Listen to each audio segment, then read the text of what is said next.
오늘 이온 결합까지밖에 못하겠다. 선생님이 욕심이었어. 너무 욕심을 부리면 안 되는데.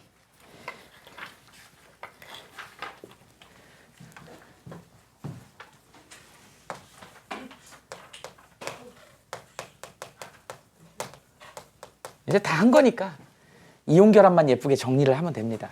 우리가 이제 이온 결합, 아이오닉 번드 이렇게 얘기를 한다고. 그래서 이온 결합 나오면 제일 중요한 게 뭐라고요? 금속 플러스 비금속으로 되어 있더라. 그죠? 이게 제일 중요하다고. 최소한 니네 금속 비금속은 구별할 수는 있잖아. 그래서 이온 결합 대표적인 거 막 생각나는 거 선생님이 써볼게. 뭐 있어요? 맨날 하던 NaCl 있고요. 뭐 CaCl2 있죠. 뭐 Fe2, O3 뭐 이런 거 있죠. Al2, O3 이런 거 있죠. 뭐 되게 많아. 근데 어쨌든 니네 뭐 이 정도는 알잖아. 앞에 Na, 칼슘, 철, 알루미늄 전부 다 금속이잖아. 그래서 앞에 금속 있으면 무조건 이거 100% 이온 결합이다 이렇게 생각하시면 됩니다. 물론 예외는 있어요. 금속이 아닌데도 이온 결합인 예외가 염화 암모늄이라고 하는 얘도 이온 결합이다. 이게 플러스, 마이너스 이렇게 돼 있는 이온 결합도 있긴 있어. 이거 이온 결합이야. 근데 금속이 아니지. 이런 것들도 있긴 있는데 거의 대다수는 다 금속, 비금속으로 이루어져 있더라. 이렇게. 그러면 금속 양이온이 만들어지고 비금속 음이온이 만들어져서 두 개가 결합해가지고 이온 결합 물질이 형성되는 거거든. 그래서 이 이온 결합을 형성하기 위해서 나온 이론이 우리가 주기적 성질에서 배운 이온화 에너지가 있고 전자친화도가 있어. 근데 전자친화도가 어떤 규칙성이 없어가지고 그렇다 그랬잖아요. 교육 과정에서 빠졌다 그랬지. 근데 이온 결합에서는 꼭 필요한 애야. 그래서 첫 번째 이온 결합을 설명하기 위해서 나온 게 사실은 이온화 에너지야. 우리가 주기적 성질에서는 왼쪽 하단으로 내려갈수록 이온 에너지가 작아지고 오른쪽 상단으로 올라갈수록 이온 에너지가 커진다. 전체적인 흐름을 얘기했지만 이온화 에너지의 정의를 한번 써볼까요? 아이오나이제이션 에너지라고 이렇게 표현을 하고 지금 잘 배워두면 화투에서도 쓰이고 니네 대학 가서 일반화학에도 쓰이고 다 그런 거야. 여기 이제 뭐라고 나오냐면 중성원자라는 표현이 나와. 그런데 중성원자하고 가로 열고 항상 M이 들어있습니다. 사실은 눈치를 채야 돼. 메탈의 이니셜이야.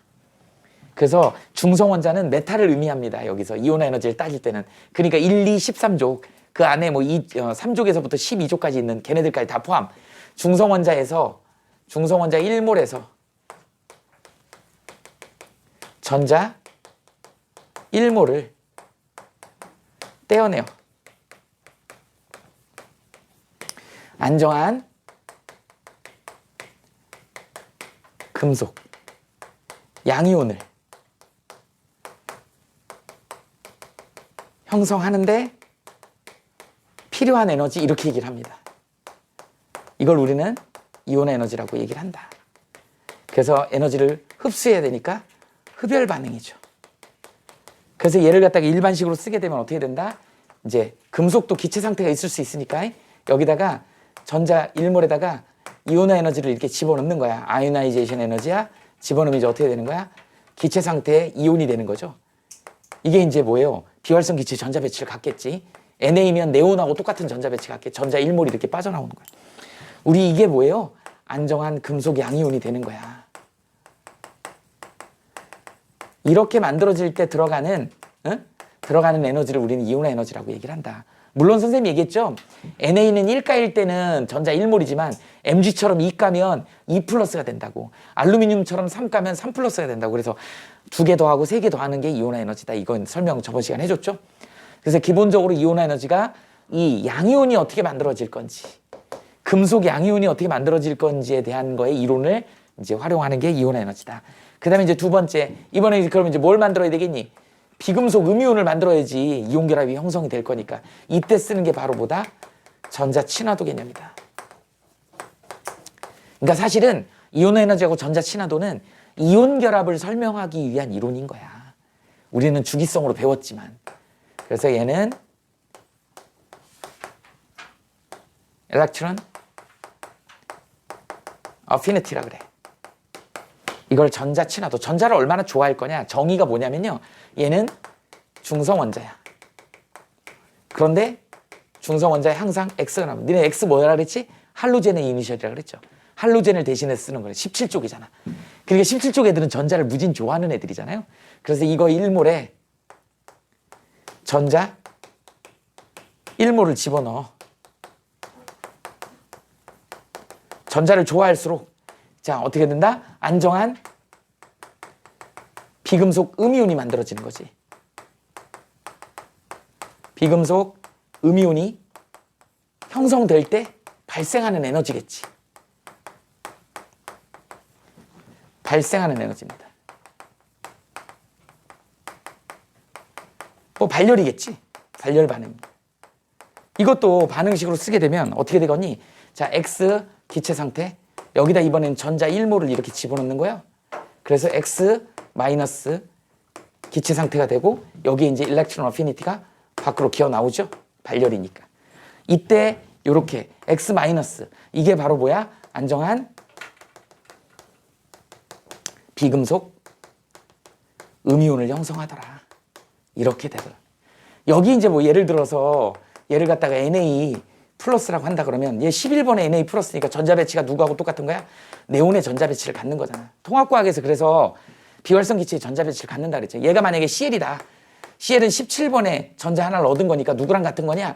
아르곤하고 같은 거죠. 전자 배치가 18번에 아르곤. 그래서 네온의 전자 배치, 아르곤의 전자 배치를 가져서 안정적인 이런 이온들이 형성이 되더라. 안정적인 이온이 형성이 되고 나면 얘가 이제 어떻게 되겠냐? Na 플러스하고 Cl 마이너스가 반응해서 NaCl이 되더라. 이렇게 만들어지는 걸 우리는 이온결합 물질이라고 하고 이때 관여하는 이 힘을 우리는 뭐라 한다? K에 어떻게 돼요? R의 제곱에 Q1, Q2다 이렇게. 이게 그 유명한 쿨롱 폴스죠. 쿨롱 폴스지. 쿨롱의 힘. 이건 두 가지가 결정하죠. 이렇게 비례하고 반비례하더라. 첫 번째가 이게 순서가 있어요. 첫 번째는 두 전하량의 곱이야. 그래서 이게 1순위입니다. 두 번째는 제곱으로 나눠주는 거기 때문에 2순위야. 얘는 핵간거리의 제곱이야. 그래서 니네 그냥 외우세요. 무조건 얘가 1순위다. 그 다음에 이게 같으면 그 다음에 2순위를 따져줘야 된다. 그걸로 뭐를 따져야 되는 거야? 여기 F인 이 F가 바로 뭐야? 이온 결합력이야. 그런데 이 이온 결합력이 세면 어떻게 될까요? 이온 결합 에너지가 센 거야. 그리고 이제 드디어 이 이온 결합 에너지가 세면 어떻게 된다? 녹는 점이 높아. 선생님이 앞부분에서 계속 했던 얘기가 이 얘기잖아. 그래서 녹는 점으로 따져야 된다고. 이온 결합 물질이 아까 얘기했죠? 600도, 700도에서 2800도까지 레인지가 굉장히 넓다고. 그거를 설명할 수 있는 게 바로 뭐다? 이 두 가지 전하량의 곱하고 핵간거리를 설명할 수 있어야 된다.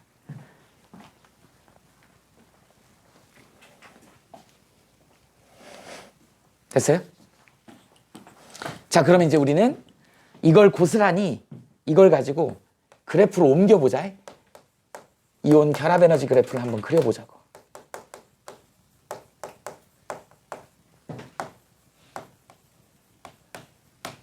여기에 이제 주기성이 다 들어가야 돼. 자, 이온 결합 에너지 그래프 한번 그려볼게요. 자, 이렇게 한번 그려볼게. 자, Y축은 무조건 이온 결합 에너지고 이쪽이 이제 X축이 핵간거리야. 그래서 여기를 핵간거리라고 할게. 그 다음에 여기는 이온 결합 에너지 그래프야.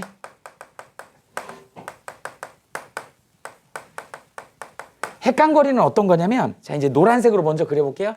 이게 Na 플러스야. 그 다음에 이 CL이 이거야. 딱 결합을 하면 이렇게 겹칠 것이야. 그럼 이제 Na 핵이 여기 있고 CL 핵이 여기 있을 거야. 얘네들이 딱 이렇게 돼갖고 요 거리를 우리는 R이라고 얘기할 수 있는 거야. 이걸 핵간거리라고 하는 거야. 그래서 우리가 배운 걸로는 Na 플러스 이렇게 대괄호 해갖고 플러스하고 이거 대괄호 해갖고 마이너스 할 수도 있는데 일단 실제 결합은 저렇게 돼 있을 거 아니니? 겹쳐 있을 거 아니야? 그랬을 때 가장 안정적으로 결합돼 있을 때 이 중심 핵의 거리를 우리는 핵간거리라고 얘기를 하는 거야. 이 여기서 더 가까워지면 어떻게 될까요? 핵이 반발하겠지. 이게 좀 멀어지면 어떻게 될까? 서로 좋아하니까, 플러스 마이너스 좋아하니까 끌어당기겠지. 여기서 두 가지 힘이 작용한다고. 여기가 이제 처음에 얘네들이 0이야. 에너지가 0이란 얘기는 소 닭 보듯이 하는 거야. 플러스하고 마이너스가 이미 형성이 됐는데 소 닭 보듯이 하는 거야. 왜? 거리가 무한대로. 서울하고 부산에 떨어져 있어. 결혼 정년기인 여자하고 남자가 만날 수가 없어. 그러니까 아무런 반응 안 해요. 근데 우연찮게 길 가다가 마주친 거야. 마음에 들어. 마음에 들어요. 그러다 보니까 서로 끌려. 서로 끌려. 그래서 거리가 가까워지면서 안정해진다. 우리 사귀어 볼까요? 그럽시다. 우리 결혼할까요? 그럽시다. 뭐 이렇게 해서 안정적으로 되는 거야. 이런 힘도 있다. 이걸 우리는 뭐라 그러냐면 이걸 인력 그래프라고 얘기를 합니다. 근데 우리는 이미 경험했죠. 코로나 사태를 겪으면서 경험했지. 이미 그게 있었던 거다. 너네 몰랐지. 사회적 거리. 사회적 거리가 둘이 양팔로 이렇게 벌렸을 때 거리가 사회적 거리야. 그러니까 잘 모르는 사람하고의 거리가 사회적 거리입니다. 그래서 우리가 엘리베이터 같은 거 타면은 웬만큼 이게 뭐라 그러죠? 좀 이렇게 좀 성격이 좋은 사람 빼고는 대부분 다 가장 멀리 떨어져 있지 않냐? 사람들하고 모르는 사람들하고. 우리 일반적으로 그러죠. 그게 사회적 거리야. 지금 니네들도 사회적 거리인 거야. 니네 둘이 싸웠니? 이렇게 떨어져 있는 거야. 둘이 친하잖아. 안 친하니? 그래? 어쨌든 이거 하나 건너뛰고 우리가 습관이 돼 있어. 코로나를 겪으면서 이제 해제가 됐긴 하지만 우리 오 선생님 남편분도 걸렸잖아 또. 되게 고생하셨다고 그러더라고. 선생님도 뒤에 후반부에 걸려갖고 되게 고생했어요. 근데 그러니까 되도록이면 그래서 선생님도 마스크를 못 벗는 거야. 지금 뉴스에서 마스크 못 벗는 이유가 자꾸 나오더라고요. 선생님은 마스크를 못 벗는 이유가 내가 니네들한테 옮길까 봐 혹시라도. 나는 말을 많이 하는 사람이니까. 근데 지금 마스크를 한국 사람이 쓰는 이유는 더 이상 내 얼굴을 보여주고 싶지 않은 뭐 그런 거죠. 여기만 보여줬잖아 그동안. 이게 자기도 어색한 거야. 그리고 니네들 마스크 쓰고 있어야 돼. 내가 못 알아봐. 마스크를 벗으면 내가 못 알아봐요. 근데 맨날 눈빛으로만 얘기를 했기 때문에 하여튼 그렇습니다. 근데 이승기 유명하잖아요. 이승기가 46cm라고 하는 치약 광고를 했어. 지금도 마트에 가면 이 치약이 있어요. 46cm. 46cm라는 치약이 있어. 아니, 치약의 길이가 46cm가 아니고 치약 이름이 46cm야. 이거는 무슨 거리다? 친밀도. 사랑하는 사람하고의 거리야. 46cm면 굉장히 가깝습니다. 굉장히 가까워요. 근데 왜 46cm일까? 사랑하면 더 막 부비부비하고 이렇게 되지. 왜 그래? 더 가까이, 그렇지. 더 가까이 가면 냄새가 나요. 그 다음에 더 가까이 가면 이빨에 고춧가루가 보여. 이게 이제 친밀도의 거리야. 이게 마지노선이에요. 그래서 이 이제 치약 회사에서 이걸 지은 이유가 뭐냐면, 양치를 하면 46cm 거리에도 냄새가 나지 않는다. 이제 그 친밀도의 거리를 유지할 수 있다. 그런 개념으로 이 치약 광고, 내가 광고를 해주고 있네. 46cm 있어요. 이런 치약이. 이게 친밀도의 거리입니다. 그래서 실제로 우리가 코로나를 겪기 이전에도 사회적 거리, 친밀도 거리, 이런 거리들이 기준점이 다 있었어. 근데 그게 기준점이 다 마련이 된 상태에서 우리가 이제 감염을 최소화하려고 하는. 그제 TV 보니까 그런 게 나오더라고요. 중세시대 때 유럽에 그 흑사병이 돌았잖아요. 그래갖고 사람들 다 죽었습니다. 유럽인의 3분의 2가 흑사병으로 전멸을 했다는데. 근데 그때 지금도 니네 나치 독일이 옛날에 세계대전 때 유태인들 막 학살하고 그랬잖아. 왜 유태인들을 그렇게 학살을 당했을까라고 하는. 그게 전통이 있더만 역사가 있었어요. 그게 왜 그러냐면 유태인들이 손을 잘 씻는데요. 그리고 옛날부터 걔네들이 좀 똑똑했잖아. 그래갖고 다른 유럽인들 중에 제일 저게 독일인들이 게르만이었어. 게르만들은 그 야만인으로 취급당했었어요. 게르만 그러면 야만인 그래요. 그리고 옛날에 그 켈트족 막 이런 애들은 그 막 백파이프 같은 거 불면서 체크무늬 치마를 입고 다니잖아 남자애들이. 걔네 팬티를 안 입는다. 야만인이에요. 그냥 아무 데서나 똥 싸고 막 이래. 그래서 걔네들이 야만인으로 분류가 됐었어. 그 켈트족, 게르만족 뭐 이런 애들이. 유태인들이 봤을 때는 걔네 너무 더러운 거야. 근데 유태인들은 되게 깨끗했어요. 그러다 보니까 왕따를 당한 거야 유태인들이. 똑똑하고 깨끗하고 그러니까. 근데 흑사병이 돌았네. 이게 그러니까 이제 신한테 신이 노여움을 품은 거다. 그래갖고 처음에는 교회 가서 막 기도를 한 거야. 흑사병 걸린 사람들끼리 모여가지고 예전에 우리 저기 무슨 교회지? 초기에 신천지 그좀 막 모여가지고 막 걸려가지고 집단 감염되고 막 그러거든. 근데 그때도 유대인들은 손 잘 씻고 이제 이렇게 적이 된 거야. 그러니까 가만히 보니까 유대인들은 안 걸려 흑사병이. 그래갖고 유대인들 잡아다가 족친 거야. 고문한 거예요. 똥꼬 터지는지 안 보니까. 불어 네가 그랬지, 네가 퍼뜨렸지. 그러니까 너무 고문을 심하게 하니까 유대인들이 그랬다고 그랬어요. 그래갖고 유럽인들이 유대인들을 오해하기 시작한 거예요. 그래갖고 유대인들을 잡아다가 대량으로 학살하고 막 이제 그게 전통이 돼갖고 유대인들 학살 문화가 생긴 거고 그렇대요. 그 흑사병 그렇다는 얘기가 있더라고요. 그럴싸해. 응. 뭐 얘기다 유태인을 얘기한 거지? 응. 아 흑사병 그 얘기하다가 코로나 사회적 거리 얘기하다 그 얘기했구나. 그러니까 실제로 유태인들은 왕따를 당하다 보니까 사회적 거리가 그냥 유지가 된 거고 유태인들은 손 씻는 문화가 있다 보니까 감염이 좀 덜 된 거야. 근데 유태인들이 퍼뜨렸다고 이렇게 오해를 받는 거죠. 야 근데 초기에 좀 그러지 않았니? 그 인천의 학원 강사 기억나냐?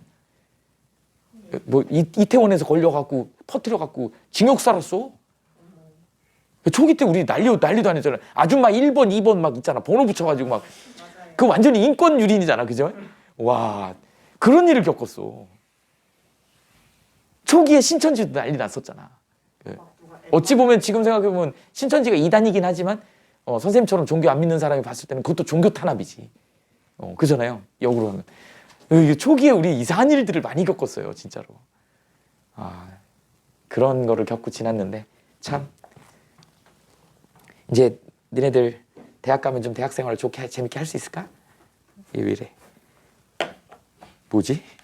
자, 그다음에 이렇게 된다.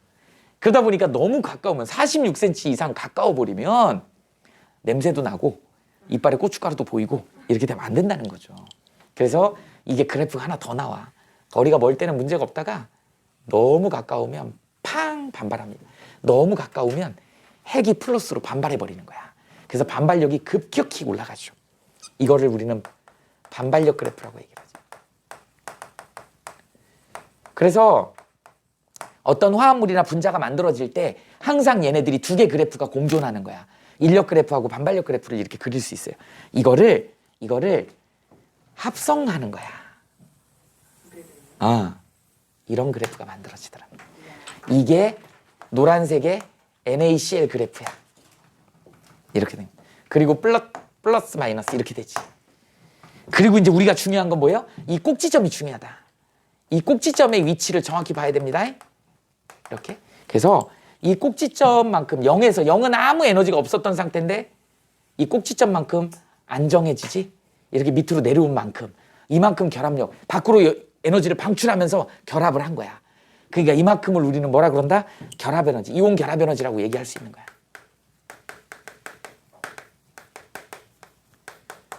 그런데 이걸 뭘로 측정하는 거야? 녹는 점으로 측정하는 거야. 그래서 이게 밑으로 많이 쳐지면 쳐질수록 녹는 점이 높아지는 거야. 그러면 이 녹는 점이 결합 에너지하고 이온 결합 에너지하고 비례하기 때문에 이온 결합 에너지는 누구하고 이온 결합력하고 비례하기 때문에 이 녹는 점이 높은 애는 전하량의 곱이 크거나 핵간거리가 짧거나야. 두 가지 요소를 볼 수 있는 거예요. 이렇게 된다. 그래서 이 NaCl이 이렇게 생겼다고 해? 그래서 플러스 마이너스로 돼 있잖아. 자, 전하량은 플러스 마이너스 1가 그 다음에 핵간거리는 조금 이렇게 돼 있어. 자, 이제 여기다가 선생님이 이제 반지름의 주기성을 고려를 해서 KCl을 쓸 거야. 뿔맞이. 그러니까 이온 전하량은 똑같아. 전하량의 곱은 똑같아. 근데 크기가 다르지. Cl은 이만해. 똑같아. 근데 K가 이만할 거야. 맞아요? 그러니까 이게 길이가 길지. R이 증가하지. K가 반지름이 커서 다음 주기니까. 그러니까 이 빨간색 그래프를 KCl을 여기다 그리면 어떻게 되냐면 이런 그림이 나올 거야. 이렇게. 그래서 꼭지점이 우상향으로 올라갑니다. 그러면 에너지, 이온 결합 에너지가 작아지는 거죠. 이렇게. 그 다음에 반지름이 여기 있던 애가, 이거 핵간거리가 여기 있던 애가 이렇게 커지는 거지. 누구 때문에 커지는 거야? K가 커지는 거야. 얘 NA보다 K가 한 주기가 더 밑에 있으니까 껍데기가 하나 더 있죠. 이렇게 비교할 수 있다. 그래서 빨간색 그래프를 그릴 수 있어야 된다. 그래서 그러면 녹는 점이 당연히 KCl이 낮겠지. 그래서 선생님이 아까 그런 거야. 이온결합 물질은 녹는 점의 레인지가 범위가 넓다고. 그 이유가 이런 이유 때문에 그래요. 자, 그러면 이제 이번에는 파란색으로 얘 한번 해볼까? 예. 선생님 이거 어떻게 해요? 얘 2+인데? 간단해. Mg 2+ 이렇게 놓고 양옆으로 Cl- 이렇게 놓은 다음에 이거 하나만 따지면 되지 뭐. 그렇잖아요? 그래서 어떻게 된다? Cl은 똑같아요? Cl 크기는 똑같아? 이번에는 Mg가 어떨지를 비교해 봐야 되는데 최초 누구하고 비교해야 되겠니? NA하고 비교해 봐야 되겠지, Mg를. 한번 비교해 봅시다. 우리 NA는 어떻게 생겼어? 플러스 11이죠. Mg는 어떻게 생겼어? 2+에 12죠. 자, 반지름 누가 크니? 이거 등전자 이온의 반지름이지. 누가 더 커? 얘가 더 커야지. 왜 그래? 전자는 둘 다 10개지. 근데 안에 이게 더 크잖아. 많이 끌어당기지. 그러니까 마그네슘이 훨씬 작아. 그러니까 이렇게 그리면 안 되고 마그네슘이 좀 작아. 이렇게 된다. 그러면 마그네슘의 이 파란색 그래프는 어디다 그려야 되냐면 얘가 이쪽으로 그려야 돼. 이렇게 그려야 됩니다. 꼭지점이 일로 내려와야 돼. 누구 때문에? 이가. 전하량의 곱도 커졌어요. 그 다음에 마그네슘의 크기가 작아졌어. 그러니까 이거는 커지고 이건 작아졌어. 그러니까 이거 훨씬 커지지. 그래서 이런 애들은 녹는 점이 2000도 가까이 됩니다. 이렇게 되는 거야. 녹는 점이 높아지더라. 그래서 이걸 비교할 수 있는 게 바로 뭐다? 이온결합 에너지 그래프를 비교. 이게 시험 문제 엄청나게 잘 나와요. 이게 이제 주기성하고 같이 연관돼서 비교를 하는 거. 그러니까 항상 이 식을 외우고 있는 상태에서 두 가지를 다 고려를 해야 돼. 그래서 이게 같으면 이걸로 비교하고 이게 같으면 이걸로 비교하고 둘 다 변할 수도 있고. 그래서 그게 큰 값은 녹는 점으로 구현이 되는 거야. 녹는 점이 높아. F가 큰 값은 녹는 점이 높다. 이렇게 그래서 비교하는 거 주관식 서술형으로도 학교 시험에서 되게 잘 나오고 그 다음에 수능에서도 아주 잘 나오는 그런 내용입니다. 일단 적어 놓읍시다. 이렇게 해서 이온결합까지만 합시다. 다음 시간에 공유결합 하자.